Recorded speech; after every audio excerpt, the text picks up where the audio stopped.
Bonsoir mes chers amis, comme vous le savez certainement, ce soir c'est en Israël surtout Yom HaZikaron. C'est le jour du souvenir de tous les soldats qui sont tombés pendant toutes les guerres d'Israël pour nous permettre à nous déjà qui habitons ici en Israël de retrouver, de pouvoir vivre en paix et protégés et aussi en souvenir des victimes, de toutes les victimes des attentats depuis que l'État d'Israël existe.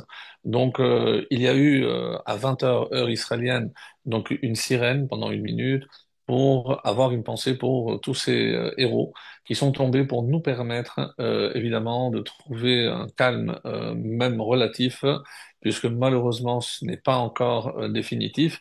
Voilà, donc cette journée est consacrée, c'est pour ça que même si je l'ai dit avant l'enregistrement, on voudrait dédier ce cours à la mémoire de tous ces héros, euh, pour la plupart vraiment dans la fleur de l'âge, très jeunes, qui sont tombés pour protéger notre terre et protéger notre peuple. Qu'ils soient accueillis vraiment au sein d'Akadosh Baruch Hu, près du trône céleste, pour leur bravoure et pour leur Messirut Nefesh, ce don, cette abnégation extraordinaire dont ils ont fait preuve pour nous permettre, nous, de pouvoir vivre, continuer à vivre ici sur cette terre. Jusqu'à Mashiach, où on les retrouvera, Be'ezrat Hashem, lors de Chiyat HaMetim, comme c'est clair que c'est des tzadikim parce qu'ils sont morts pour le bien-être du peuple juif, du peuple d'Israël. Donc, existe-t-il une cause plus noble que celle-là? Et c'est pour là que je voulais véritablement dédier ce cours de ce soir à toutes ces victimes, en espérant les retrouver lors de Biat HaMashiach et Triat HaMetim Be'ezrat Hashem. On arrive ce Shabbat à deux parachiotes, Tazria et Metzora. Alors, c'est vrai, on arrive toujours lorsque on s'approche de ces deux parachiotes, donc on commence à parler, est-ce que c'est la lèpre, est-ce que ce n'est pas la lèpre, même si on a généralement coutume de traduire ce tsarat, ce terme de tsarat par lèpre, mais on sait qu'il ne s'agit pas ici d'une infection, même une infection cutanée normale. On est ici dans le paranormal, dans le supranormal, parce que je ne vais pas voir un médecin, et on le répète tout le temps. Si c'était une vraie maladie, eh ben, j'aurais dû évidemment confier mes soins à un médecin. Là, je vais voir un Cohen, et il y a une règle surprenante, s'il en est, c'est que si jamais par exemple, pendant les fêtes, je vois des taches et j'ai des doutes si c'est véritablement la tzaraat ou pas, eh ben, je ne vais pas consulter un Kohen jusqu'à après les fêtes. Et de la même façon, un Khatan qui vient de se marier, pendant les 7 jours, les Sheva Brachot, les 7 jours qui suivent son mariage, eh ben, même s'il voit des tâches, il ne va pas consulter un Kohen, il repoussera cette question jusqu'à après les Sheva Brachot. Donc, si c'était une vraie maladie et que j'ai peur que ça puisse contaminer, donc il n'en est rien. Donc, on comprend ici que c'est une maladie extrêmement rare et qui est d'ordre beaucoup plus spirituel, même si, comme on va le voir, elle agit sur la peau d'une personne. Donc, les seuls cas avérés dont parle la Torah, même si à l'époque de la Gemara, peut-être qu'il y a des cas où on n'en parle pas, mais dans la Torah, on parle de deux personnes qui ont contracté, je parle de la Torah dans le Chumash, deux personnes qui ont contracté cette maladie. Donc clairement dans le texte, c'est évidemment Myriam et Moshe. Moshe, lorsqu'il a dit Vehem lo yaminu bi, peut-être qu'ils vont pas me croire lorsque je vais me présenter en ton nom. Et il a dit rentre ta main, elle est sortie Metzora ad kashaleg. Donc elle est sortie lépreuse. Les Chachamim disent c'est une sorte de punition parce qu'il a mal parlé du peuple juif. Par ailleurs, il faut savoir aussi que nous avons un autre personnage dans la Bible toujours qui lui aussi a été frappé de lèpre, mais on ne le voit pas clairement dans le texte. Il s'agit de Pharaon. Pharaon qui lui aussi a été frappé de lèpre. Certains disent que même, alors Tzipora, pas Tzipora, pardon, Batia, donc certains disent que, elle est allée dans le Nil pour se tremper parce que elle avait aussi cette affection, une affection cutanée, et d'autres disent non qu'elle était allée pour se tremper puisque c'est assimilé à une conversion. Quand on parle justement dans le texte clairement, il n'y a que Moshe et que Myriam. Après, d'après le Midrashim, il y a d'autres personnages. Dans le Nar, dans les Nevi'im, il y a d'autres personnages aussi qui vont être frappés de lèpre. Donc, on va pas répertorier tous ceux qui ont été frappés de lèpre, enfin, de lèpre, de Sarah, mais on va plutôt essayer de se centrer sur ce que nous devons comprendre par rapport à cette maladie.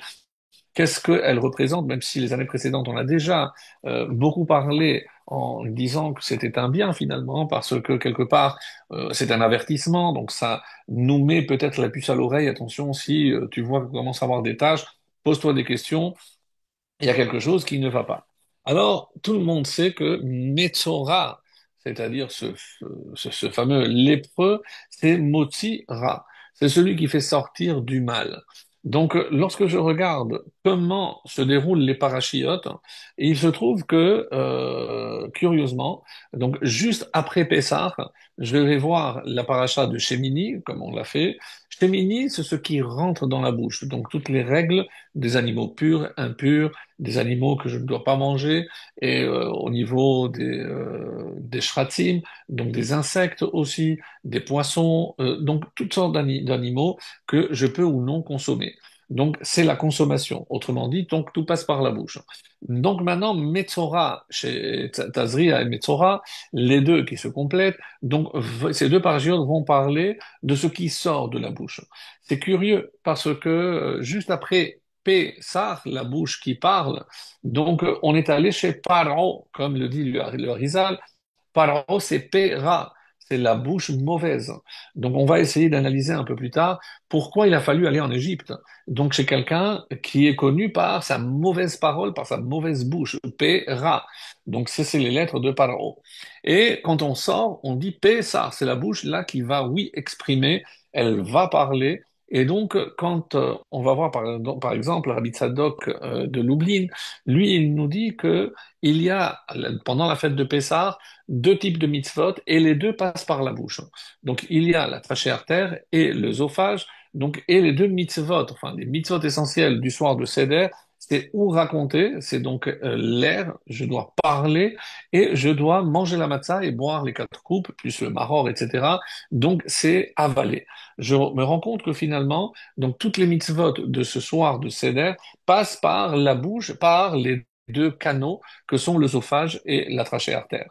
Donc, et lorsque je regarde les parachiotes qui suivent, ben, une va traiter justement de la trachée artère et de l'autre de l'œsophage, donc par rapport à la parole et par rapport à la consommation d'aliments. Donc, je dois faire en quelque sorte un tikkun, donc une réparation pour pouvoir donc préserver en quelque sorte ma bouche dans le domaine du sacré. Et ça, c'est extrêmement difficile. Et je vais apporter quelques textes du Talmud notamment qui nous prouvent que pour un homme, il est extrêmement, quand un homme, c'est avec grand H, hein, il est extrêmement difficile de préserver ou de se préserver de parler du mal. Alors, donc la première Gemara que je vais citer, se trouve dans Baba Batra, Kouf Samer Dalet 164b. Qu'est-ce qui est marqué? Amar Rav Rambram, Amar Rav, Shalosh Averot en Adam Nitzol Mehen Bechol Yom. Il y a trois fautes où un homme n'arrive pas à se préserver. Donc, c'est-à-dire, en quelque sorte, il y a trois fautes qu'il fait au quotidien. Il dit ici Bechol Yom, chaque jour. Donc, assez étonnant. Comment je peux imaginer qu'un homme puisse faire ces trois fautes tous les jours? Alors, quelles sont-elles? Hirhur Avera. C'est la pensée de la faute. On avait déjà expliqué en son temps que c'est notamment lié aux relations interdites, regarder d'une certaine façon ou une femme ou certaines parties d'une femme. Donc pour l'instant, évidemment, je n'ai rien fait, je n'ai pas fauté, chas v'shalom, mais hilhura avera, le fait de regarder de telle ou telle manière, donc peut entraîner une pensée de faute, donc lascive bien sûr, et c'est considéré comme une faute en fonction évidemment du niveau de certaines personnes. C'est pour ça qu'il est extrêmement important, on parle de Shemirat Ainaim, c'est de préserver ses yeux. Préserver ses yeux, c'est-à-dire ne pas laisser les yeux, Lotatulu achare levavchem vachare enechem. Donc ne laisse pas tes yeux vagabonder et regarder des choses qui malheureusement peuvent être pour toi nocives, parce que ça va provoquer de mauvaises pensées, etc. Donc, Hirhura Avera, c'est extrêmement difficile de ne pas y tomber. Ça, c'est la première. Et Yun Tefila, c'est faire attention à la tefila. Et ça, malheureusement, on s'inclut tous, puisque Iyun Tefila, est-ce que dans la Hamida, je fais vraiment attention à chaque mot, ou je mets pilote automatique, trrr, et malheureusement, comme la plupart, en fonction, donc la bouche continue son voyage, et mon cerveau, je suis déjà en train de programmer qu'est-ce que je dois faire, qu'est-ce que à qui je dois rencontrer aujourd'hui, comment je vais faire, je dois rembourser ceci, je dois rembourser cela, et tout ça pendant la Hamida. Donc, ça n'empêche pas que le cerveau aille ailleurs, alors que la bouche, elle continue en pilote automatique. Non, mes amis. Et Yum Tefila, c'est pour ça que pour certains qui n'arrivent pas, il vaut mieux, alors qu'on connaît très bien, par exemple, je parle de la Hamida par cœur, mais suivre dans les livres, dans le livre. Pourquoi? Parce que là, je suis les mots, et je m'arrête à chaque mot, et je pense à chaque mot. En tout cas, je fais un effort. Je fais un effort parce que c'est extrêmement important. On passe du temps à faire la tefila, au moins qu'elle ait un sens. Qu'elle ait un sens dans le sens, justement, que je comprenne, que je me concentre, que je prenne un temps un minimal. Donc, une amida qui est faite en 1 minute et demie, je vous avoue, je ne sais pas. Moi, je peux lire très vite, mais je ne comprends pas comment on peut faire une amida en 1 minute et demie. Donc, lorsque la moyenne, c'est 5, 6 minutes, je ne parle pas des gens qui passent 20 minutes pour une amida. Donc, on n'a pas peut-être ce niveau-là, mais 5, 6 minutes, c'est véritablement le minimum. Si je lis mot à mot, et ce n'est pas lié à mon niveau de lecture, vous l'avez bien compris. Aïyoun, c'est de aïn, de regarder avec les yeux. Donc, regardez chaque mot. Donc, comme si chaque mot s'imprégnait. Déjà, je suis censé connaître le sens de chaque mot, et c'est comme ça que ma tfila a véritablement un sens. Donc ça, c'est Yun Tfila, et même si je peux le faire 1 fois par jour, 2 fois par jour, 2 fois par semaine, mais malheureusement, le reste, ben, on tombe tous dans le panneau et malheureusement, on s'inclut tous parce que c'est extrêmement difficile de garder une concentration quotidienne. C'est ça, Becholium. Et je vous fais évidemment cadeau du fait que la Hamida, c'est 3 fois par jour. Donc, bon, même si sur les trois, je peux me concentrer au moins une, mais c'est déjà ça de gagner. Et la troisième faute, la shonara. Vous allez me dire que tout le monde fait la shonara, c'est la question de la Gemara. La shonara, Salkalatar, tu penses vraiment que tout le monde fait la shonara? Non. La Gemara, elle répond non. Avak la shonara. Donc on parle ici de la poussière, de ce qui s'assimile à la shonara, et le Rashbam donne un exemple. Sheromez lifgam etzel chavero, kegon shomer etzel ha'u, bo'eret esh kol hayom u'mebashlim basar vedagim. Donc c'est pas qu'il parle du mal. Il dit par exemple, la vérité, chaque fois que je passe devant un tel, il y a une odeur, on a l'impression qu'il mange tous les jours, mais toujours il y a quelque chose d'exquis. Alors, Romez, sheyesh lo harbe ve'en noten lacherim. Je dis voilà, alors donc s'il a déjà de quoi cuisiner tous les jours, je ne l'ai jamais vu inviter qui que ce soit. Donc, est-ce que c'est véritablement Shonara? Alors, je peux faire par allusion. Je dis comment il a tellement de nourriture, comment il peut faire comment il vient de changer de voiture alors que l'autre, elle avait même pas 2 ans. Donc, est-ce que c'est du Lachon Hara? Tout ça rentre dans la catégorie de Avak Lachon Hara. Et donc, et ça, malheureusement, ben, le fait de simplement poser une question, mes amis, eh ben, ça fait déjà qu'on est tombé dans le panneau nous aussi. Donc, ben, comment il a fait? Il paraît qu'il a fait, il est parti et au ski, il est parti et à Pessard, et il va partir à Shavuot, et il va partir encore l'été. Mais enfin, comment il fait? Tu as vu les prix de... Bon, est-ce que c'est du vrai Lachon Hara? Non, je me dis, mais comment il fait? Donc, ça, c'est Avak Lachon Hara. Je suis heureux pour lui. Si il veut dépenser de l'argent dans ce domaine-là, que Dieu lui en rajoute. Et voilà, c'est tout. Donc, moi, je ne dois pas regarder, encore une fois, avec un mauvais œil. Puisque souvent, le mauvais œil va se traduire par Lachon Hara. Donc, Aïn Hara, donc, qui est lié à la parole. Donc, comment je vois les choses, comment je vois l'autre. On va en parler tout à l'heure aussi. Comment je suis censé voir l'autre pour ne pas être amené à parler du mal de l'autre. Alors, ça, c'est le début de la Gemara. Là, l'avis suivant, c'est celui de Rabbi Yehuda, donc, qui nous est plus connu peut-être. Amar Rabbi Yehuda, Amar Rav, au nom de Rav, Rov Bene Adam Chashudim Begezel.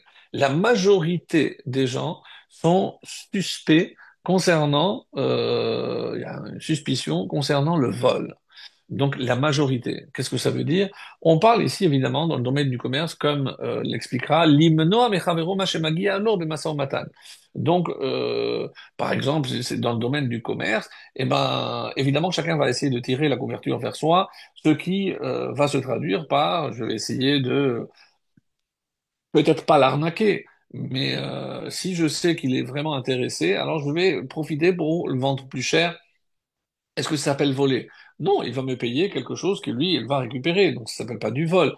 Oui, mais je sais, je vois qu'il est intéressé, je vois quel type de client c'est, et donc je vais peut-être omettre qu'il y a quelques défauts dans cet appartement parce que je veux absolument le vendre. Ça, c'est pas forcément du vrai vol, mais c'est ce que dit ici la Gemara, Rov ben Adam chashudim begezer. Est-ce que, n'oubliez pas, que ça fait partie des questions qu'on nous posera là-haut après 120 ans, Nasata venatata be'emuna. Est-ce que tu as fait du commerce be'emuna, avec fidélité, avec honnêteté, loyauté, traduisez comme vous voulez. Mais tout ça est vrai. Donc, c'est extrêmement, extrêmement important. Ça, c'est le premier point. Deuxième point, Mirut, Bene Adam, la minorité des hommes, des personnes, Chashudim Be'arayot. Donc, elles sont suspectes de relations interdites. Alors, c'est un complément. Vous voyez que c'est pas comme le premier avis que nous avons cité au nom de Rav Amram, qui disait aussi au nom de Rav. Donc, c'est comme si on a deux avis de comment s'exprimer Rav, puisque les deux parlent au nom de Rav. Alors ici, qu'est-ce que ça veut dire? Mi'ud ben Adam chashudim be'arayot. Donc, on parle ici d'une minorité qui passe à l'acte. Mais ça ne contredit pas le premier avis qui disait que l'Hirur Avera, la pensée de la faute, qui d'ailleurs dans la Gemara par la suite va dire que Kashin Hirure Avera mais Avera. Donc et c'est plus difficile les pensées de faute que la faute elle-même. Parce que tant que je n'ai pas fait un acte interdit, pourquoi je vais essayer de me travailler donc au niveau de la pensée? Nous savons très bien que une mauvaise pensée, une pensée de faute, à part dans la Avodazara, Dieu ne la compte pas comme une faute.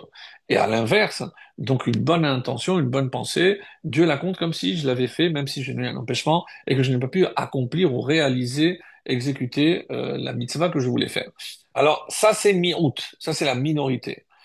Et là vous imaginez la suite, Vekulam, mais tous chashudim belashon hara. Mais tous sont suspects de la shonara. Vous comprenez ce que ça veut dire, mes chers amis? C'est que c'est extrêmement, extrêmement difficile. Même ceux qui font attention aux relations interdites, même ceux qui font attention à être extrêmement honnêtes. Au niveau du Lachon Hara, c'est très, très, très difficile.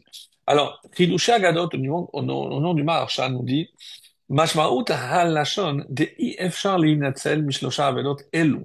C'est que il dit, comme c'est marqué ici, que Rov Ben Adam, donc il y a ici quelque part, on ne peut pas ne pas faire ces fautes-là, d'après ce langage.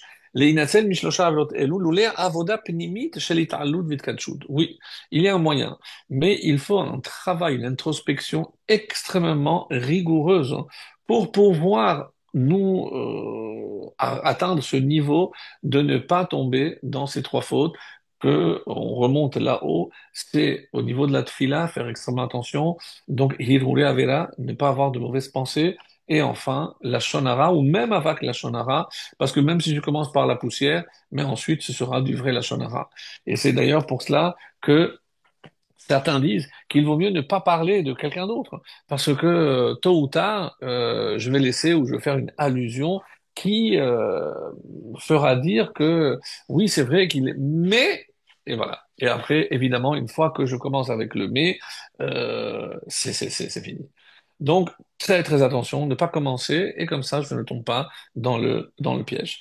Maor Enaim, donc au début de la paracha de Chukat, nous dit Hatzadik agamu she'en ra bekirbo, en roe shum ra al shum adam. Donc, il nous donne peut-être un modèle à suivre. Donc, comment je peux imaginer qu'une personne ne parle pas de mal? Donc, ici, il parle d'un tzaddik gamour. Il ne contient pas ra bekirbo, il n'a rien de mal en lui. Donc, ce qui voudrait dire que si je parle du mal de quelqu'un, c'est parce que je suis habité par quelque chose de mauvais.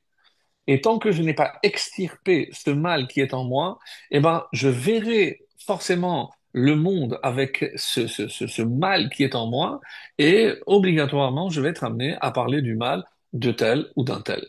Alors il dit, et comme il n'y a pas de mal, en roe shum ra al shum adam. Mais c'est incroyable. C'est-à-dire, si lui ne possède pas de mal, il est incapable de voir le mal chez l'autre. Alors il trouvera, vous allez me dire, mais ça existe, alors il trouvera toujours de ce qu'on appelle kaf zéhout. Donc on va essayer toujours de le juger favorablement. Donc s'il a fait ceci, alors avant de tirer des conclusions, peut-être que il fallait demander, il faut lui dire, écoutez, j'ai pas compris, je vous ai vu faire ceci ou cela, comment... Il donne deux explications, et voilà. Donc au lieu de commencer à me faire des films. Et il poursuit, ah, mi shero'e shum ra bechavero. Mais si quelqu'un voit du mal chez l'autre, hu kemo shemistakel bemar'a. À quoi il ressemble? À quelqu'un qui se regarde dans un miroir. Si je vois le mal chez quelqu'un, ça veut dire que ce mal, il est en moi. Parce que comme ce tzaddik, et l'exemple est magnifique, c'est si lui n'a pas de mal, il ne peut pas voir le mal chez l'autre. Donc, comment je dois arrêter ou cesser de voir le mal chez l'autre, ben, essayer d'enlever et d'extirper le mal qui est en moi. Alors vous allez me dire, oui, mais c'est très difficile. Évidemment que c'est difficile. Nous savons que nous avons maintenant 49 étapes à franchir avant de mériter de recevoir la Torah. Chaque jour, on doit faire un travail sur soi. C'est pas comme certains disent, voilà, je compte le Homer et c'est tout. Aujourd'hui, ça fait 2 semaines, ça fait 2 semaines, ça fait 15 jours. Non, c'est pas du tout ça. C'est pas juste compter, c'est un véritable travail intérieur. C'est ce qu'il dit ici. Et c'est pour ça, Hu kemo shemistakel b'marash, im panav metunafim ro'e gam ken b'mar ekar. Donc si je vois des taches chez l'autre, ben imagine que c'est un miroir et que si tu vois des taches chez l'autre, c'est que toi tu es porteur de cette même tache ou tare. Ici, c'est évidemment, il s'agit d'un défaut.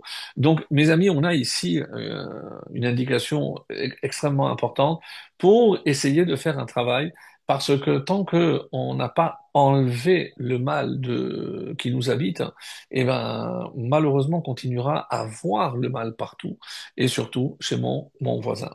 Donc, dans l'écouter Sichot, au nom du Rabbi, il cite un verset magnifique de Al kol peshaim techase ahaba. Sur toutes les fautes, couvre-les avec amour.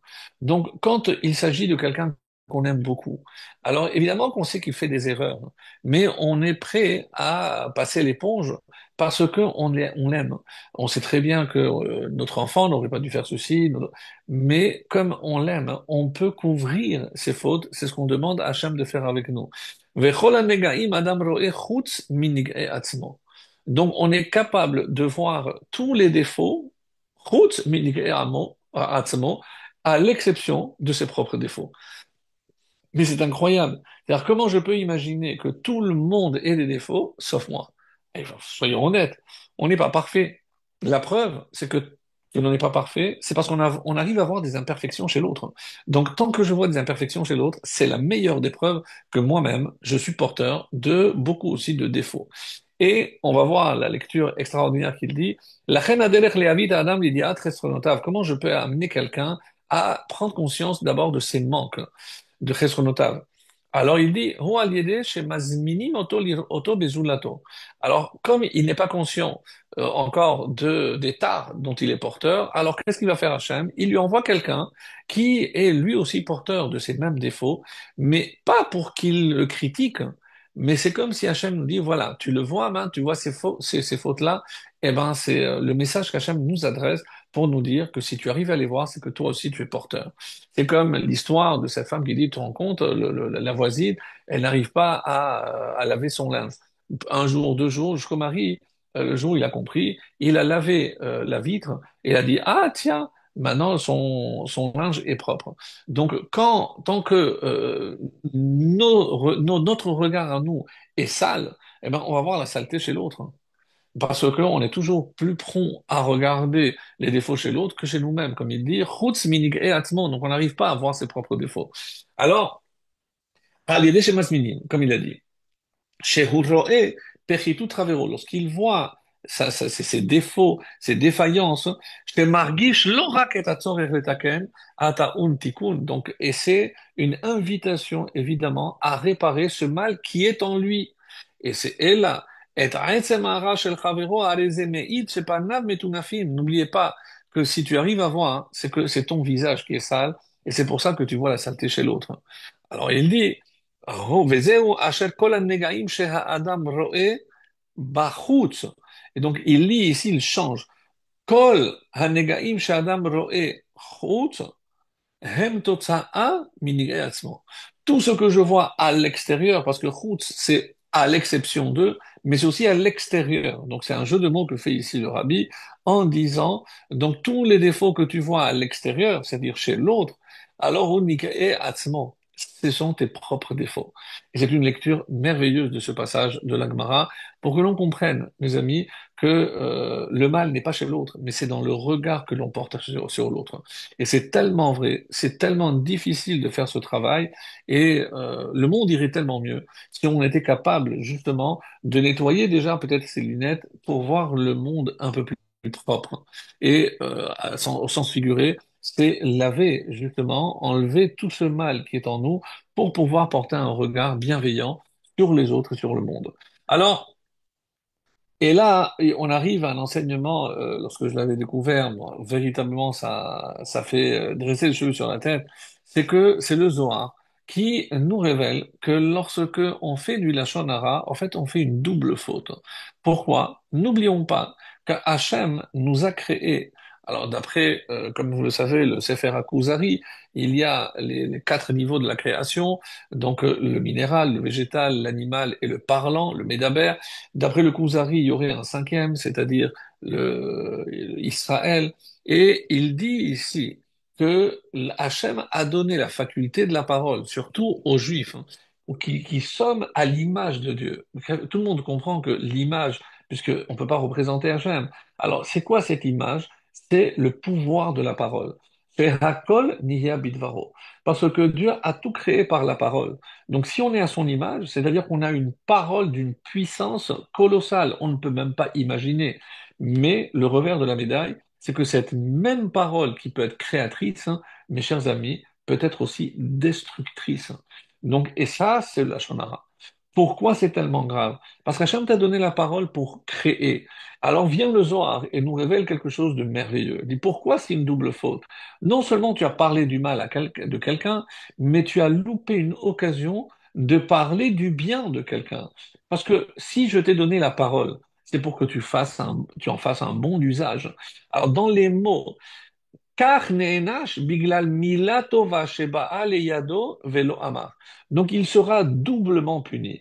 D'abord, par le mal qu'il a parlé, mais parce que si déjà tu voulais parler de quelqu'un, alors il fallait utiliser ce don qu'Hachem t'a donné extraordinaire de la parole pour l'encourager, pour le citer en exemple, pour avoir une bonne parole pour l'autre.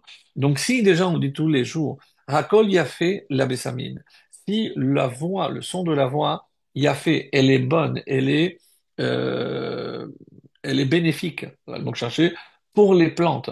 Donc, on a eu des preuves, on a vu des tests. Lorsque je parle à une plante, donc, elle réagit à des paroles douces, à des paroles encourageantes. C'est pour une plante, mes amis. Donc, on est, nous, ici dans Medaber, on est le Chai, et ici, on est Tzoméar. Donc, la parole a une influence positive sur le Tzoméar, sur la plante. Donc, évidemment, on a vu aussi comment je peux amadouer, je peux domestiquer un animal aussi par la parole. Alors, si la parole peut être bénéfique et pour la plante, et je peux user de cette parole pour pouvoir contrôler un animal, imaginez le bien que je peux faire lorsque je parle à une personne. Lorsque j'encourage mon enfant, ça c'est le meilleur exemple.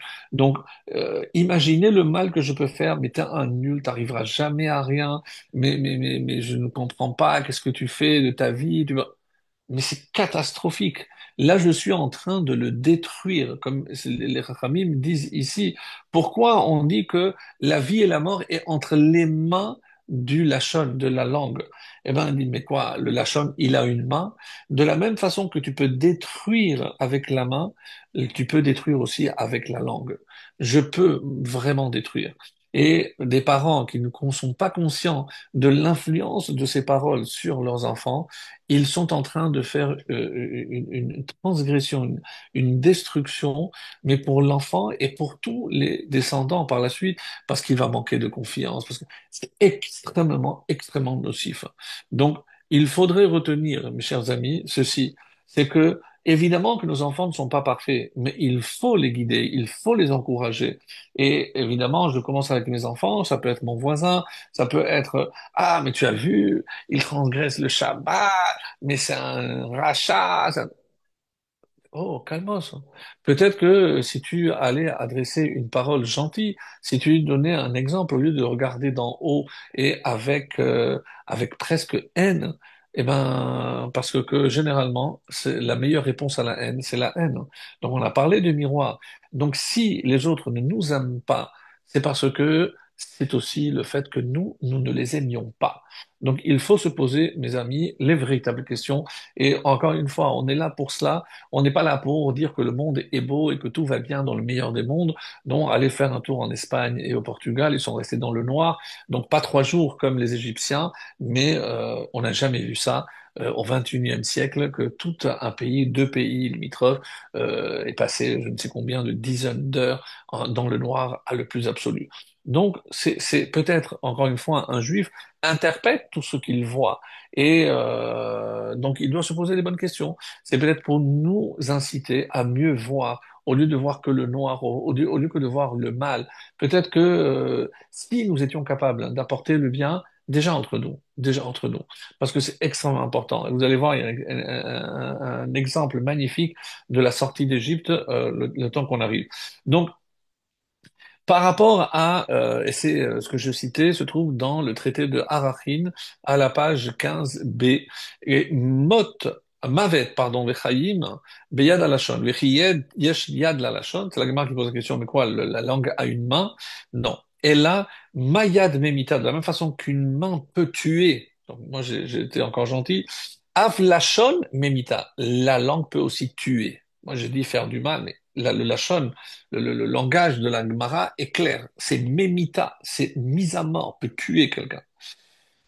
Imayad ena memita ela besamuch la, aflashon ena memita ela besamuch la. Donc pour que la main tue, il faut que ce soit à côté de la victime. Est-ce que la langue, de même, il faut que je sois près de la victime? Écoutez là, non. Talmud Lomar, chet shachut leshonam.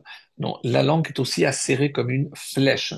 Donc c'est encore pire que la main, parce que je peux tuer avec la main, mais c'est quelqu'un qui est à côté de moi. Mais la langue, comme une flèche, je peux tuer à distance. Et imachetz ad arba'im vechamisha ama. Donc on a de calculer exactement le record d'une flèche, 45 coudées. Af lashon ena pogaat ela ad arba'im vechamisha ama. Alors je vais dire que comme une flèche, donc la portée du langage, de la mauvaise parole, c'est 45 coudées. Talmud lomar, chatu besamim befihem, mulshonam te'alech ba'aretz. Non, la langue ira et parcourra toute la terre. Donc on se rend compte, et aujourd'hui, je ne vous fais pas dire, mais avec Twitter, enfin ça s'appelle plus Twitter, mais avec tous les réseaux, mais vous imaginez tous les gens qui sont collés pour savoir ce que celui a fait, ce qu'il a dit, ce qu'il a dit, mais c'est une calamité. C'est dans les minutes qui suivent quelque chose, donc le monde entier est au courant. Donc aujourd'hui, vous imaginez qu'on parle plus de flèches, puisque c'est exactement ce que le texte ici de la Gemara nous dit, ça parcourt toute la terre. Alors on aurait pu se dire, mais comment la Gemara ne comprend pas, que ça veut dire que des mauvaises paroles peuvent parcourir toute la terre. Aujourd'hui, nous, on le voit grâce, plutôt à cause des réseaux sociaux. Alors, l'écouter Sichot va s'arrêter sur un point extrêmement important.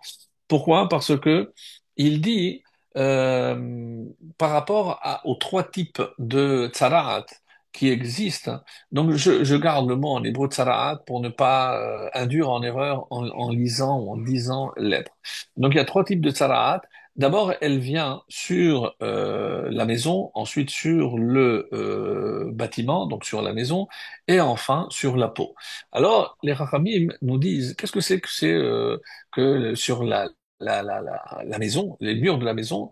Oui, parce que on a dit que les Émorim ont caché des trésors hein, lorsqu'ils ont su que les bénis Israël venaient, parce qu'il y a dans le texte hein, qui lo shalem avon ha'emori. Vous ne pourrez pas vous installer en terre d'Israël tant que la faute contre les Émorim eh ben, ne soit pas terminée, achevée.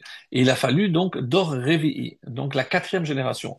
Et si on compte depuis la sortie d'Égypte, il y a eu 4 générations. Donc dès que les Émorim ont entendu que les Israël arrivaient, ils ont commencé pardon, à cacher leurs trésors de peur que les bénis Israël ne viennent pour leur subtiliser.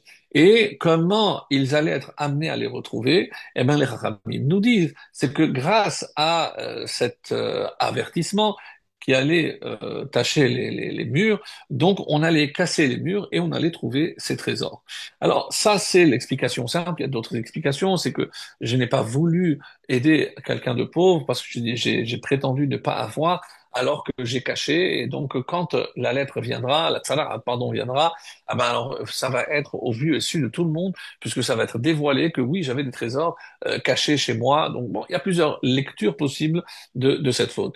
Mais pour revenir à cette lecture extrêmement intéressante du rabbi, donc, et il nous dit qu'on peut comprendre ça donc, al-derer à Remes ve'asod. Donc, à part le pshad que j'ai donné, il y a aussi par l'allusion ou par le sod. Et qu'est-ce que ça veut dire? Pourquoi on a fait une distinction entre la terre de Canaan, les habitants de la terre de Canaan, et les Émorim? Émorim, c'est Amor, Émor, Dibour, c'est la parole. Donc, on parle ici des gens qui ont utilisé une mauvaise parole, les Émorim. Alors, qu'est-ce qu'il dit? Et c'est pour ça que c'est tellement beau. Donc, Yeshenam Perushim Niflaim al derech ha-remez ve'asod. Il y a de très belles explications. Vekar beshinu ize ben ha-Kenaanim la-Émorim. Pourquoi on a changé ce langage de Kenaanim, les Kenaaniens, c'est sur les habitants de la terre de Kenaan. Donc, pourquoi on a changé à Émorim? Rabbeinu Azaken, donc il nous dit, c'est Emori Lachon Amira Vedibour. Donc il dit pourquoi la Torah utilise ce terme de Emori, ça vient de Emor. Emor, c'est celui qui parle. Et alors, Uberov Devarim lo yahdal pesha. Omnam dafka bebate Emorim nimtseu matmoniot shel zahav. Pourquoi précisément, comme je l'ai dit tout à l'heure, c'est dans les maisons des Émorim qu'on a trouvé des vrais trésors en or, des matmoniot shel zahav. כי תכלית הכוונה בעניין הנגעים אינה רק לבטל ולשלול שיחת רשעים. Écoutez bien comment il interprète. Donc c'est pour annuler la parole des Réchaïm. Donc sichat à Réchaïm, la parole des mécréants. Et là, la hafoch et koach hadibur me emori de leumadze le amira vedibur shel kedusha. Donc si je suis capable d'utiliser la parole au lieu de l'utiliser pour le mal, donc qu'est-ce que je suis en train de dire? Que chez ces personnes-là, les hémorim, donc comprendre ici les personnes qui utilisent les paroles pour le mal, il y a un trésor, il y a un potentiel. C'est quoi ce potentiel? C'est utiliser ces paroles pour la kedusha. Asher lakachti miyad ha'emori she'al yedei amirot v'diburim tovim, parce que par des bonnes paroles et des paroles positives, hein, Megalim Hamatmoniot Sheba Nefesh. C'est comme ça que je révèle les secrets, les trésors cachés dans mon âme. Et j'ai trouvé que c'est une image tellement belle, mais vraiment magnifique, de se dire que pour l'interprétation du coup de ce passage de la Torah, on voit qu'il y a, en dehors du Tchad, comme je l'ai dit, il y a le Midrashim, tout ce que vous voulez, mais ici, d'après le Sod, hein, c'est pour nous dire que c'est pour nous inciter, pour que nous on prenne conscience. On a un travail à faire, lequel, c'est transformer ces paroles négatives, parce que si tu es déjà capable de parler, alors comme j'ai dit, au lieu d'utiliser cette parole pour détruire, pour tuer, pour vraiment pour le mal, donc tu as ce pouvoir, ce potentiel en toi, donc passe et révèle ce secret, ces trésors que tu as en toi, et ça, on dit c'est ça ce à quoi on nous invite, et c'est pour ça qu'on dit Émori, c'est parce que si on détient ce pouvoir exceptionnel de la parole, c'est pour en faire un bon usage. Voilà, je termine la première partie ici. Donc, avant d'entamer la deuxième, vous allez voir donc où ça va nous amener aussi. dans des horizons un peu lointains, mais pas si lointains que ça, puisque on est à peine un peu plus que 2 semaines après le Seder. Donc, comme j'ai déjà commencé à introduire, que ces parachiotes viennent comme une suite logique à ce qui s'est passé pendant la nuit du Seder, et quelque part aussi pour apporter ce tikkun, cette réparation à tout ce qui rentre. Donc, c'est la semaine dernière par l'alimentation cachère, et maintenant par tout ce qui sort. Alors, par rapport donc à la tsaraat, on a expliqué qu'il y avait trois types de tsaraat. Donc, lorsque je regarde, c'est tsaraat hagouf, le corps. Donc, c'est comme ça que la Torah commence à parler. Ensuite, tsaraat habeged, après le vêtement, et ensuite la maison. Mais seder kabbalat tsaraat afour. Mais lorsque un homme est frappé de cette tsaraat, c'est pas dans l'ordre que la Torah nous donne, mais à l'envers. À savoir, d'abord Dieu frappe le plus loin, c'est-à-dire la maison. Ensuite, on se rapproche, c'est le vêtement, et ensuite, c'est la peau. Pourquoi? On a une règle. En Baal Arachamim pogea benefashot techila. Donc, Hachem, qui est appelé Baal Arachamim, c'est le miséricordieux, lui, il ne frappe pas directement une personne. D'abord, il lance des avertissements. Et nous avons des preuves de cela, par exemple, euh, même par eau. Donc, Anochi horeg et bincha bechorecha. Lorsque Moshe se présente, sache que je vais tuer ton fils premier-né. Mais il n'a pas fait tout de suite. Il a envoyé d'abord le sang, après les grenouilles, etc., etc. Et Makat Bechorot est à la fin. Donc, on se rapproche, c'est vrai, mais il n'a frappé le Bechor qu'à la fin, une fois que tous toutes les plaies se sont écoulées. Avec Iov aussi, Job, rappelez-vous, donc Dieu a frappé d'abord ses biens. Donc, ses champs, avant de toucher ses enfants et avant de le toucher lui-même. Donc, il y a comme ça, dans le procédé d'Akadosh Baruch Hu, d'abord, on commence par des avertissements extérieurs avant d'amener le mal chez la personne elle-même. Alors, pour nous faire comprendre que les deux apparitions dont on a parlé dans notre introduction, à savoir que Moshe et Myriam, donc on se comprend bien ici qu'il ne s'agit pas d'une maladie normale, il s'agit, comme les Rachem disent, zélotiv'i. Donc c'est pas une machala, c'est pas une maladie connue, c'est pas naturel et c'est forcément surnaturel puisque c'est lié à des fautes. Alors, Ramban, dans son langage, dit Eneno beteva klal, ba ketotsa'a mima'asim ra'im. C'est la conséquence de nos mauvaises actions. Donc, Ramban est clair, net et précis. Donc, cette sara'at, cette plaie-là, elle ne survient que comme conséquence de nos mauvaises actions. Donc, ça n'est pas du tout lié ni à une infection ou autre. Euh, donc, il va dire aussi par exemple, Tzaraat Habayit, la Tzaraat qui touchait la maison, c'était uniquement en terre d'Israël. Donc, on voit bien que c'est quelque chose de particulier parce que c'est en Israël, et c'est comme ça qu'on dit, que comme c'est Hachem, il ne réside que sur la terre d'Israël, donc toutes ces exigences seront réalisées ici en terre d'Israël et pas en dehors d'Israël. Le Rabbi Ovadia Fourneau, il dit, c'est par exemple, parmi les nombreuses fautes qui sont à l'origine de cette sala'at, c'est celui qui ne respecte pas la septième année.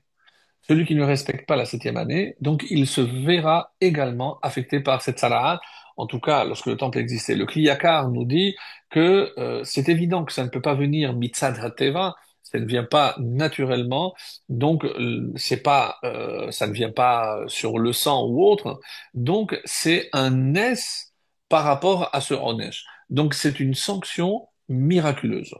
Oui, bon, alors ça peut nous paraître choquant, c'est le langage du Kliyaka. Alors, la question que pose entre autres le Kliyaka avec une réponse extraordinaire qui m'a beaucoup plu, c'est pourquoi dit-on que c'est uniquement ces trois parties qui sont touchées. Donc je rappelle la maison, les vêtements et le corps, c'est-à-dire la peau. Et il nous révèle que si on réfléchit bien, c'est comme ça il utilise Kulam kshurim lekisuyim, c'est tout ce qui recouvre quelque chose. Donc la maison, c'est ma couverture la plus grande parce que c'est pas simplement que la maison couvre ma personne, mais ma personne et mes biens. Donc j'ai à l'intérieur de la maison tout ce que je suis, ce que je représente. Donc la maison, c'est le kissouille, en quelque sorte, c'est mon couvercle extérieur. Ensuite, par rapport à moi, avec quoi je me couvre? Avec les vêtements. Donc les vêtements, c'est un kissouille beaucoup plus proche de l'homme. Et quel est le kissouille? Donc le couvert de l'homme le plus proche de lui, évidemment, c'est sa peau. Et c'est pour ça que ça va toucher sa peau. Pourquoi? Alors il pose la question, mais pourquoi c'est comme ça? Pourquoi précisément cette façon de voir? Et il dit quelque chose d'extraordinaire. Il dit parce que quelqu'un qui parle du mal, c'est qu'il veut exposer au grand jour quelque chose que l'autre a peut-être honte, dont l'autre a honte ou qu'il voulait passer sous silence. Donc moi, j'expose au grand public quelque chose concernant l'autre. Donc comme toi, tu as exposé, eh ben toi aussi, tu vas être exposé. Comment? En touchant tout ce qui te recouvre. Ta maison d'abord, tes vêtements et ensuite ta peau. Donc, quelque part, c'est mida keneged mida, mesure pour mesure. Donc, toi, tu as mis à découvert à nu l'autre, et ben toi aussi, tu seras mis à nu. Donc, ça, c'est l'explication extrêmement intéressante du Kliyaka. Alors, le Harizal, c'est lui qui parle donc de cette bouche, et c'est pour ça que le Sfat Emet, rappelez-vous, on avait expliqué ça à l'époque pour la Haggadah. Donc, on est descendu en Égypte, Anous al-Pi Hadibur, forcé par la parole. Alors, nous, on a dit, pourquoi forcé par la parole? Parce que Dieu avait fait la promesse à Abraham, parce que si Yosef n'avait pas parlé du mal, avait rapporté les mauvais propos à leur père, ben, ils seraient pas jaloux, ils l'auraient pas vendu, on ne serait pas descendu en Égypte. Bon, il y a plusieurs explications à cela. Donc, mais ici, qu'est-ce que c'est Anous al-Piadibur? Comme dit le Sfat Emet, chet et alashon, toutes les fautes que je peux faire avec la langue, avec la parole. Que ce soit Yosef, que ce soit... Pourquoi? Misheo Moshe, Yatsa les Echav. Rappelez-vous, lorsque Moshe est sorti vers ses frères, qu'est-ce qu'il a vu? Il a vu un phénomène curieux, c'est un Égyptien qui frappait un Juif. Et pour lui, c'est quelque chose d'aberrant, d'impossible. Pourquoi? Parce qu'on a expliqué, d'après le Kuzari, qu'il y a un ordre. Et si Israël est au-dessus, eh ben, un homme du dessous, comme un Égyptien, ne peut pas porter atteinte à un Juif. Et là, ouvrons grand les oreilles, mes amis.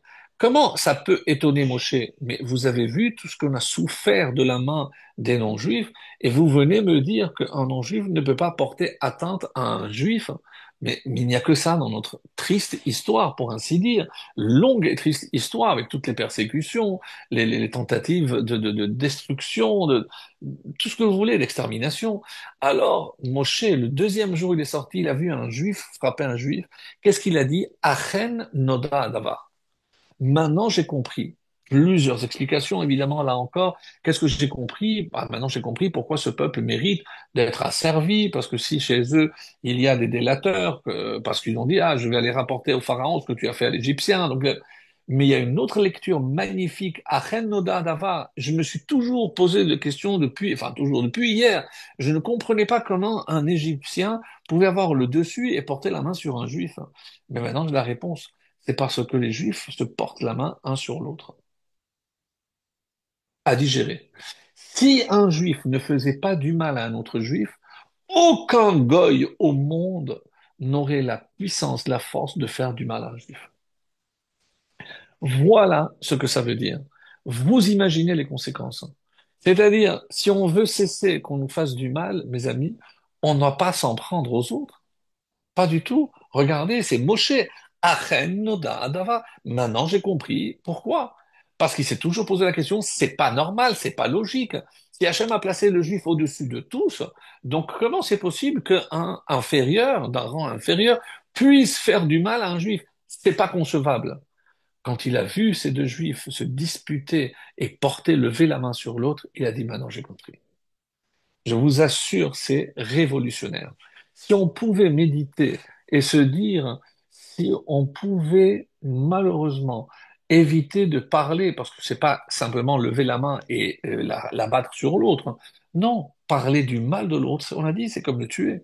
Donc si on, nous, entre nous, quand je fais du lachon hara, je parle pas des Palestiniens, des Iraniens. Non, non, non, lachon hara, je parle de mon frère juif. Hein. Et c'est ça qui va faire que un Iranien, un Palestinien ou autre pourront nous faire du mal. C'est ce que Moshe Rabbeinu est en train de nous enseigner ici. Alors, c'est révolutionnaire, révolutionnaire. Alors, maintenant, je comprends que, par exemple, la Mishnah dans Avot qui dit Shelosha she'achlu ke'achad. Donc, il y a trois qui ont mangé. Pourquoi le chiffre 3? On dit parce que c'est le minimum pour faire zimoun, etc. Mais il y a une lecture magnifique. C'est parce que lorsqu'un juif mange, en fait, qu'est-ce qu'il fait?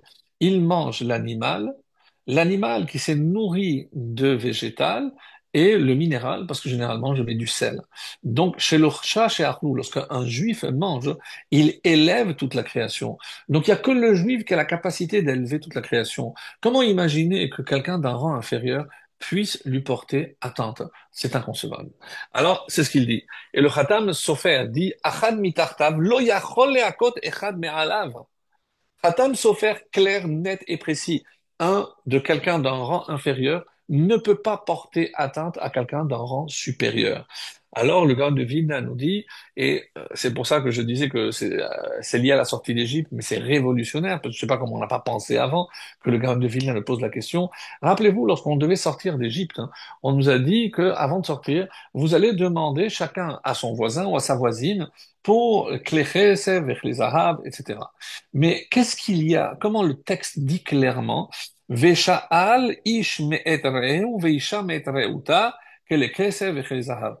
Donc ici, il dit chacun demandera me'et re'ehu me'et re'uta de son ami. Et ailleurs, il marquait shtor re'ehu uve'avta le're'echa re'acha ba'mitzvot. Donc re'a, et c'est comme ça qu'il est marqué, re'a re'acha ve'lo goy, ve'lo ovet kochavim. Donc quand la Torah parle ici, tu demanderas à ton prochain, c'est pas ton prochain égyptien. Ah, je comprends pas. Mais l'autre, il est esclave comme moi. Qu'est-ce qu'il va me donner? C'est pas lui qui a de l'argent ou de l'or. Non, vient le Gaon de Vilna avec une réponse révolutionnaire. Et pour moi, ça a été une découverte. Il a dit non, si toi tu demandes gentiment, c'est-à-dire si tu as de bonnes relations avec ton prochain juif, alors l'Égyptien viendra te donner de lui-même tout ce qu'il doit te donner et tout ce qui te revient.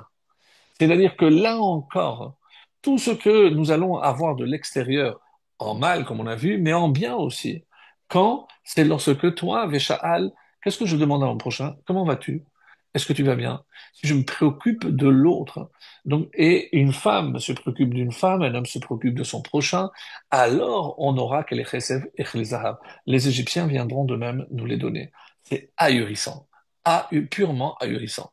Alors, et c'est pour ça qu'il y a Charles Mitri Réa. Il dit le gars, c'est pas possible, on peut pas appeler un Égyptien Réa, donc ton prochain, certainement pas. Réacha, alors quoi? C'est Yehudi mi Yehudi, ta'asu chassadim. Donc faites le bien les uns avec les autres. Et c'est là où vous verrez que les nations se plieront devant vous. C'est incroyable, véritablement d'une puissance incroyable. Alors, et c'est pour ça qu'on dit, que si ta'asu chesadim, ve'im ashtaim, ve'Hashem ya'aseh chesed. Donc, si Hachem voit que entre vous, vous êtes bienveillants les uns avec les autres, Hachem fera du chesed. Et si vous devez être payé pour toutes ces années d'esclavage, vous sortirez avec la grande richesse parce que je l'ai promis. Mais il faut que je vois que vous faites aussi du chesed les uns avec les autres. Alors, et d'ailleurs, un exemple qu'il dit, Lama Basséné, pourquoi Moshe a rencontré Dieu ou Dieu s'est manifesté dans le séné, dans le buisson, parce qu'on dit que c'était le buisson, il y avait des épines. Donc une fois qu'on rentre, on ne peut plus on peut plus sortir. On dit c'est comme l'Égypte. Le Mitzrayim en hébreu commence par un mème ouvert et ça se termine par un mème fermé, même final. Donc on rentre, mais une fois qu'on rentre, on ne peut plus sortir. Donc de la même façon, pour que l'on comprenne que c'est ça l'effort qu'on devait faire. Donc, et pourquoi on compare aussi les Juifs au Séné? Parce que ils ont des pics. Et ça, c'est un autre midrash aussi très dur. Et parce que Hachem a voulu faire comprendre à Moshe, ben tu comprends que tant que les Juifs se lancent des pics, ben ils pourront pas sortir d'Égypte. Et c'est ce qu'il dit parce que il n'y a pas de chesed. Donc, tant qu'il n'y a pas de chesed entre eux, il ne pourra pas avoir de chesed, je ne pourrai pas intervenir pour qu'ils sortent libres parce qu'ils ne le méritent pas. Alors, Hachem ma'anish mida keneged mida, et c'est pour ça qu'on dit que Hachem, quand il punit, il sanctionne, il est extrêmement minutieux et il fait mida keneged mida. Alors, quand, par exemple, dans Yoma, il est écrit que Yutet, donc qu'est-ce qui a marqué? Le premier temple a été détruit à cause de Gilou Yarayot, donc relation interdite, Avodah Zarah, idolâtrie, et Shirut Damim, et verser le sang, donc le meurtre. Deuxième temple, la Shonara. Et pourquoi? Parce que on nous dit que chaque fois qu'il y a la signe Atrinam, que par quoi se traduit la signe Atrinam, la haine entre nous les Juifs, hein, c'est par le Lashon Hara. Donc comment je sais qu'il y a la signe Atrinam? C'est sûr qu'il y a il y a le Lashon Hara. Donc, et la Lashon Hara équivaut aux trois autres fautes. Et c'est incroyable de se dire que vouloir ou parler du mal d'un autre juif, c'est pire que faire de l'idolâtrie, des relations interdites ou même des meurtres. Meurtre, je comprends sincèrement, parce qu'on a dit que je peux tuer quelqu'un avec la parole, donc je suis en train de le tuer. Mais les autres fautes, comment je peux imaginer que ça soit plus grave que cela? Eh bien, tout simplement, regardez par rapport au temple. Donc, le premier temple, au bout de 70 ans, Dieu avait pardonné. Le deuxième temple, on attend toujours le pardon divin pour voir la reconstruction du troisième. Alors, pour revenir un petit peu au soir du Seder, hein, pour comprendre que Hachem hein, nous dit que au Bizroa Netouya, Dieu nous a fait sortir Bizroa Netouya avec un bras étendu. Alors comment interpréter ce bras étendu? Zoacherev, c'est le glaive, l'épée. Alors il y en a qui disent que ça c'est quoi ça, qu'est-ce que ça représente? C'est ça l'esclavage en Égypte. Et qu'est-ce que ça veut dire? Alors, d'après l'explication de ce qu'on vient de voir, c'est-à-dire qu'il y a yesh délatorine et parce qu'il y a parmi les juifs des délateurs et ceux qui font de la shonara. Donc, le khérev, l'épée, est comparé au la shonara ici. Pourquoi? Mais c'est clair, parce que de la même façon que l'épée, ça sert à tuer, eh ben, la shonara ou délatorine, ben, c'est aussi pour tuer. Alors, c'est seulement après le Tikkun, et quand Moshe a compris, et c'est ça un des messages du buisson ardent, donc c'est à ce moment-là qu'ils sont sortis. Et comme il est dit qu'on ne mange pas la matzah la veille de Pessah, donc c'est vrai que je reviens un petit peu en arrière, mais pourquoi on avait dit? Parce que celui qui mange la matzah ressemble à celui qui s'unit avec sa fiancée devant son beau-père ou tout la roupa. Et qu'est-ce qu'on attend? Les Sheva Brachot. Et comment je vois qu'il y a Sheva Brachot avant de manger la matzah? Boré Peri Geffen, Mekadesh Israël Vazemanim, chez Reyanu, le Karpas, je fais Adama, Goël Israël à la fin de la Haggadah, ensuite je me lave les mains, Netilat Dadaim, Hamotzi Lechem Minaret, 7. Et ensuite, Achilat Matzah. Donc ça vient après 7 brachot. Donc c'est incroyable pour nous dire qu'il y a une préparation. Une préparation, c'est comparé à une union intime. Donc à travers la matzah, mais je suis en train de m'unir avec Akadosh Baruch Hu. C'est-à-dire que je dois faire un nettoyage parfait et c'est ça ce Hametz, entre autres, que j'ai cherché à éliminer. Alors, pour revenir maintenant et pour comprendre pourquoi, quelle est la place du Carpasse. J'en avais parlé à l'époque quand on a fait un petit commentaire sur la Haggadah, mais je veux maintenant inclure pour essayer de commencer à conclure sur cela, mais par rapport au Carpasse. Alors c'est vrai, pour ceux qui nous suivent déjà, ils ont déjà entendu cette explication, mais je vais partir à partir de cette explication. Justement, je vais construire donc un autre mahala, un autre enchaînement qui va nous amener à l'aboutissement, à ce que je voulais vous révéler pour la conclusion. Donc, Karpas, c'est, nous on traduit, c'est Boré Peyadama, c'est une pomme de terre pour les Ashkenazim, pour nous c'est la céleri, mais Karpas ne veut pas dire. Karpas, tout ce qu'on sait, c'est Boré Peyadama. Et pourquoi? Parce que c'est grâce à cette bracha que je peux acquitter le maror après. Très bien. Mais si je veux comprendre le sens de Karpas, je regarde la seule autre occurrence dans tout le Tanakh, dans toute la Bible, c'est dans la Megillat Esther. Et là-bas, lorsqu'on nous décrit l'apparat du roi Achashverosh, pour Karpas ou Tchelet. Donc, on trouve le mot Karpas. Mais karpa, c'est un vêtement. Donc karpa, ça n'a rien à voir avec un aliment ou avec un produit de la terre. Ça n'a strictement rien à voir.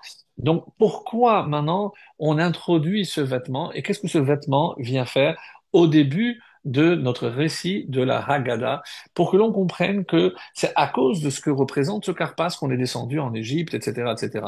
Donc si je parle d'un vêtement, et c'est quoi ce vêtement? C'est un vêtement royal. Et là, j'arrive à la conclusion, et c'est d'après l'explication que j'avais donnée déjà, c'est qu'il s'agit de l'habit que le papa Yaakov avait donné à son fils Yosef. Et donc, ce vêtement, on dit avec deux traits en soie que seuls les rois étaient porteurs de cette décoration exceptionnelle. Donc, c'est pour ça que c'était une tunique exceptionnelle. Donc, quand on a voulu à Yosef, parce qu'il se prenait pour un roi, mais c'est le père, lui, qui a dit, c'est pour ça que la Gemara dira, il faut jamais faire de différence. Regardez ce qui s'est passé entre les frères et Yosef. Alors, on parle souvent, lorsque Yosef, par exemple, on dit qu'il rapportait les propos négatifs à leur père. Mais est-ce qu'il mentait? Non. Il a vu qu'il mangeait Ever Minacha, un animal sans faire la shechita. Mais qu'est-ce qu'il aurait dû faire, Yosef? On va pas revenir en long, en large sur cet épisode-là. Mais mes frères, qu'est-ce que vous êtes en train de faire? Vous n'avez pas fait la shechita. Il lui aurait expliqué, non, mon cher frère, parce que nous, on dit que la halakha, c'est que si une vache était enceinte et que le bébé était à l'intérieur, après la shrita de la mère, il n'y a pas besoin de faire la shrita pour le bébé. Et c'est la halakha. Mais explique, demande. Non, ils courent raconter à leur père, papa, regarde, les frères sont en train de manger Ever Minachai. C'est catastrophique. Alors, donc, c'est pour ça qu'on dit que Ra'a otam ochlim Ever Minachai. Donc c'est pour ça qu'on compare souvent Yaakov, on dit Tolat Yaakov. Tolat c'est un verre. Et les Chachamim disent pourquoi Makocha Bapé, parce que Tolat, qu'est-ce que j'ai dit? C'était un verre. Donc la force du verre, c'est dans sa bouche. Donc le corps, il ne fait rien. Donc, mais la bouche, il peut mordre, il peut bâcher, il peut. Et c'est alors de la même façon, les descendants de Yaakov, c'est-à-dire nous Israël, la force, notre force est dans la bouche, mais dans le bien évidemment. Pourquoi? Parce qu'on a et la tfila et la Torah. Donc si on utilisait notre bouche pour la remplir de kedusha, ce qu'on disait au début, c'est la tefila. Pour ça, c'est tellement important de comprendre, de faire yuna tefila et de Torah. Si je préfère, au lieu de parler de choses vaines, de parler de Torah, ça apporte pour moi, pour ma neshama, pour mon entourage, essayer d'approcher les autres, etc. Donc ça, c'est tefila et Torah. Alors, pour revenir, donc, où est-ce qu'il y a une allusion à cela? Donc, on dit que euh, dans le chant de Chad Gadya, on dit qu'il y avait un chevreau. Qui est ce chevreau? Donc, et chevreau en hébreu se dit Gedi. Gedi, Lotevachel, Gedi, Bachalavi. Bon, Gedi, c'est le chevreau, le petit de la chèvre. Donc, le Gedi, on dit que la valeur numérique, c'est 17. Et 17, c'est lié à Yosef. Yosef qui a été vendu. Il a été vendu pour deux Sélaïm. Donc, pourquoi ces deux Sélaïm? On dit que c'est les deux Sélaïm qu'a coûté justement la tunique. Et ensuite est venu le chat, c'est la jalousie. Ensuite, c'est le chien, c'est l'Égypte, c'est pour ça qu'on est en Égypte. Il y a une interprétation. Alors, on ne connaît pas l'auteur donc de Khad Gadia, mais je pense que il n'y a pas une seule maison juive, Chassidim, Ashkenazim, Sfaradim, Thémanim, peu importe. Donc tout le monde, avec Césaire bien sûr, chante ce chant qui est universellement, en tout cas universellement au sein du peuple juif, connu, alors qu'on ne connaît pas son auteur, donc auteur absolument inconnu. Et donc, on voit qu'il y a plusieurs interprétations, dont celle-ci que je viens de dire. Et on dit ici, par rapport à Yosef, hein, donc il y a un détail très très important. Donc, lorsque les Méragelim, oui, ça se rapporte à Yosef, c'est une interprétation possible. Alors, lorsque les Méragelim ont parlé du mal de la terre d'Israël, il y a là-bas une anomalie. Donc, on sait qu'il n'y a que deux qui n'ont pas parlé, c'est Yehoshua et Caleb. Donc, ce qui est assez étonnant, c'est que comment imaginer que, par exemple, Yosef, la tribu de Lévi, ne fait pas partie des Méragelim. Donc, comment il y en a 12? Parce qu'à la place de Yosef, il y a eu Éphraïm et Ménaché.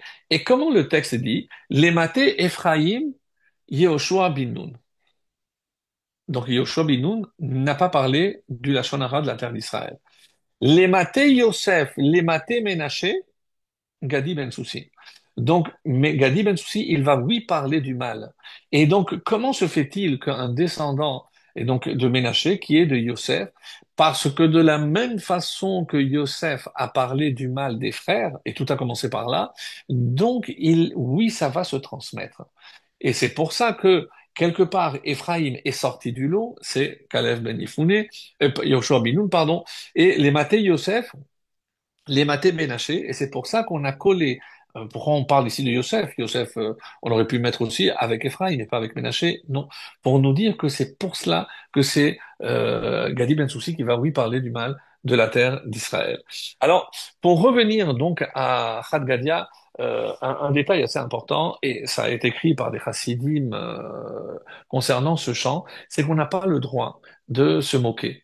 C'est pas parce qu'on ne comprend pas encore une fois, le sens profond, mais c'est tellement ancré dans la liturgie juive de toutes les haïdouillottes confondues, peu importe les coutumes ou autres, les origines. Donc tout le monde a accepté. Je n'ai pas le droit de me moquer ou dire mais c'est quoi cette chanson d'enfant? C'est extrêmement profond. Il y a beaucoup de lectures, une possible, mais il y a le Gaon de Vilna. Donc bon, à l'occasion peut-être on donnera d'autres lectures. Mais il se trouve que parmi les lectures possibles, on a trouvé par exemple des images dans d'anciennes Haggadot, et on voit un chat avec un rat dans la bouche. Et ce qui est très étonnant, parce que nous, dans notre version, il n'y a pas de rat. Il n'y a pas de rat. Et pourquoi? Parce qu'on dit qu'il y a un rat qui est venu et qui a mangé le chevreux, le chevreau. Un rat ne peut pas manger. Oui, alors on dit, bon, il a mordu. Il a mordu, et ensuite est venu le chat, et c'est lui qui a mangé le rat. Alors, mais dans nos versions à nous, il n'est pas question de Akhbar, de rat. On n'a jamais vu, peut-être qu'on a vu des images, etc. Mais pourquoi? Alors, ne me dites pas, parce que bon, ça se fait pas de parler de rat, etc. Alors, je vais vous étonner, parce que vous savez que c'est le traité de Psachim qui parle de rat, justement, et c'est pour ça que c'est extrêmement étonnant, et on va essayer de comprendre. Donc, d'où vient Yakut Shemeoni? Il dit que quand Moshe et Aaron sont venus chez le pharaon s'est caché dans les toilettes, hein, et que Hachem a envoyé 12 rats pour le mordre et pour le faire sortir pour aller justement voir Moshe et Aaron. Et on dit que là-bas, il a dit, mais mi Hachem, qui c'est ce Hachem? On dit que le Harbar est lié à l'oubli. Et parce qu'il a été mordu par des rats, eh ben, il a oublié. Alors, c'est comme ça que c'est rapporté dans le... et c'est d'ailleurs très intéressant parce que si j'ai laissé... une des raisons pour lesquelles je laisse pas, par exemple, des aliments sous le lit ou autre, à part l'impureté, etc. Mais si je trouve ou alors certains disaient non, avant il y avait des serpents, mais si je vois un aliment mordu par un rat, il ne faut pas le manger parce que ça entraîne l'oubli. C'est comme ça c'est rapporté dans les ségoulottes. Donc, ne pas manger un aliment qui a été mordu par un rat parce que ça peut entraîner l'oubli. Et d'où c'est fondé, sur quoi c'est fondé? Sur Pharaon qui s'est fait mordre par des rats et qui a dit Mi Hachem, Hachem Shema Bekolo, mais c'est qui c'est Hachem? Comment? Tu as déjà oublié? Oui, donc c'est à cause de ça. Alors bon, c'est comme ça que c'est marqué. En tout cas, il y a Rabbi Ucham de la Yeshiva de Mir qui dit ah, mais ça perd Lachon Hara, celui qui raconte du Lachon Hara, Kemi Ochel Adam. Donc, je suis en train de le dévorer. Donc, la personne sur laquelle je parle, c'est comme si je la dévorais. Et alors, qu'est-ce qu'il dit? Ve'adif le'echol achbar mais Adam. Il dit, il vaut mieux manger un rat qu'un homme. C'est-à-dire, il vaut mieux manger un rat que raconter du Lachon Hara. Bon, ça, non, sans faire de jeu de mots. Mais ça veut dire, mes amis, c'est que pour Rabbi Yochanan de Mir, il dit que c'est plus grave la shonara que manger un rat. Oui, oui. Donc, c'est incroyable ce que nous sommes en train de dire ici sur la gravité du Lachon Hara. Alors, le Al-Shir Hakadosh, il dit comme ça, il faut nettoyer la maison du Hametz. Donc, tout le monde le sait. Et alors, Donc, je dois nettoyer aussi, dit-il, de la même façon que je nettoie la maison, je dois nettoyer ma bouche. Parce que ça ne sert à rien de venir raconter et glorifier Hachem avec la narration de la Haggadah si j'ai ma bouche sale. Donc, de la même façon que je nettoie ma maison, je dois nettoyer ma bouche de tout propos négatif, de tout propos du mal. Donc, c'est très, très, très fort. Vous allez dire, oui, on aurait dû en parler avant, mais vous allez voir où ça va venir. Dans traité de Pessachim, on dit que si quelqu'un a nettoyé la maison, et il y a un arbar, tiens, il est encore présent, le rat vient avec un morceau de pain. Kol habayit tzarich bedika. Il faut maintenant vérifier toute la maison. Parce que le rat, il va partout, et comme il avait un morceau de pain, il a pu en mettre partout. Donc, là encore, il est présent, ce Arbar. Et qu'est-ce qu'il représente, on a dit? C'est le Lachon Hara. C'est-à-dire, s'il y a des rats dans la maison, d'après ce qu'on vient de dire, c'est parce qu'il y a du mal, il y a des mauvais propos qui sont dits dans cette maison. Ah, en tout cas, c'est comme ça que on raconte. En tout cas, pour conclure, il y a un midrash qui est attribué à Rabbi Moshe Hadarshan. Rabbi Moshe Hadarshan, c'est un des maîtres sur lequel Rashi le cite extrêmement souvent, et il dit comme ça, donc c'est Bereshit Rabbati, que au moment où Dieu a créé l'homme, hein, ça c'est l'histoire de Tom et Jerry. Donc au moment où Dieu a créé l'homme, hein, le chat et la souris étaient les meilleurs amis. C'était les meilleurs amis possibles. Et donc, ils étaient toujours ensemble, c'était toujours quelque chose de magnifique. Jusqu'au jour hein, où, un beau jour, le rat a été jaloux du chat et est allé voir Hachem. Il a dit, écoute, le chat ne mérite pas. Il a dit, ah bon, maintenant que tu as parlé du mal du chat, je vais autoriser le chat à te dévorer. Et le chat est venu et a dévoré la souris. Et depuis, donc, le rat, le chat mange la souris. Donc, incroyable, d'après ce midrash. Donc, c'est les origines de Tom et Jerry, comme je disais. En tout cas, c'est assez incroyable que maintenant, il y a cette inimitié, mais qui doit nous rappeler quoi? C'est parce qu'on savait que le Nachash avait parlé du mal, mais on ignorait, la lune aussi avait parlé un peu, bon, contre le soleil, et on voit que tous ceux qui ont mal parlé sur l'autre ont tous été punis depuis la création. Mais là, on vient de rajouter le rat.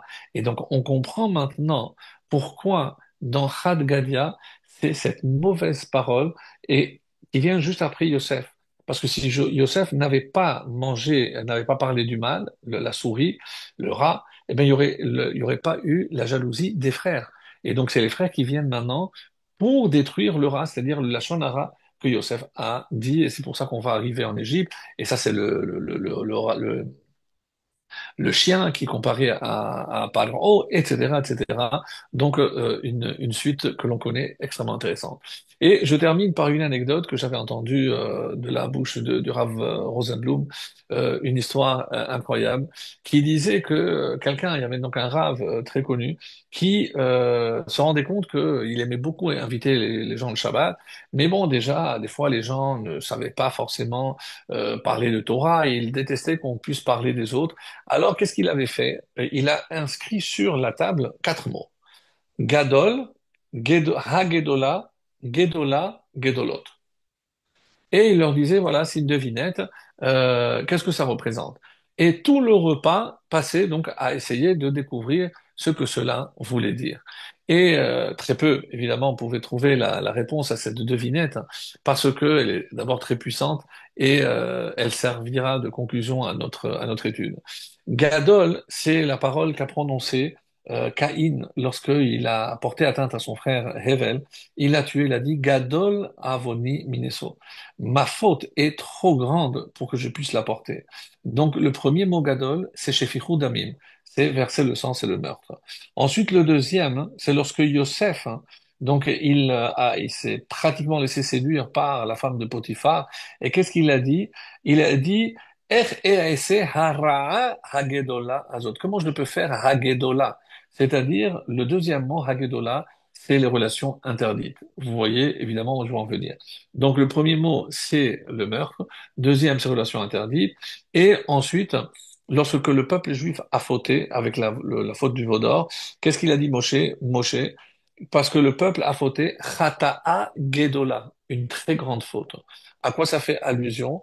À l'idolâtrie. Donc, nous avons dans ces trois premiers mots le meurtre, les fautes, les relations interdites, Gilui Arayot avec Yosef, et Avodah Zarah avec la faute du veau d'or. Et c'est quoi le dernier? Alors, j'ai pas eu le temps de chercher dans le psaume, mais dans un des psaumes, il y a marqué comme ça, Lachon Medaberet Gedolot. Donc, la langue qui parle Gedolot, de grands mots. Donc ici, si je comprends bien, donc c'est la quatrième faute, c'est la Lachon Hara. Alors que tout est au singulier, quand on arrive au Lachon Hara, c'est Gedolot, c'est au pluriel. Mais ça veut dire que parmi toutes les fautes, on a ici les fautes qui sont considérées comme plus grandes, donc plus graves peut-être aussi que toutes les autres. Les trois premières, évidemment, un juif se laisse tuer pour ne pas les enfreindre. Mais jamais je n'aurais pu imaginer que avec ces trois-là, il y aurait une autre qui est celle du Lachon Hara, qui est au pluriel et qui est considérée Gaïdolot, donc aussi grande.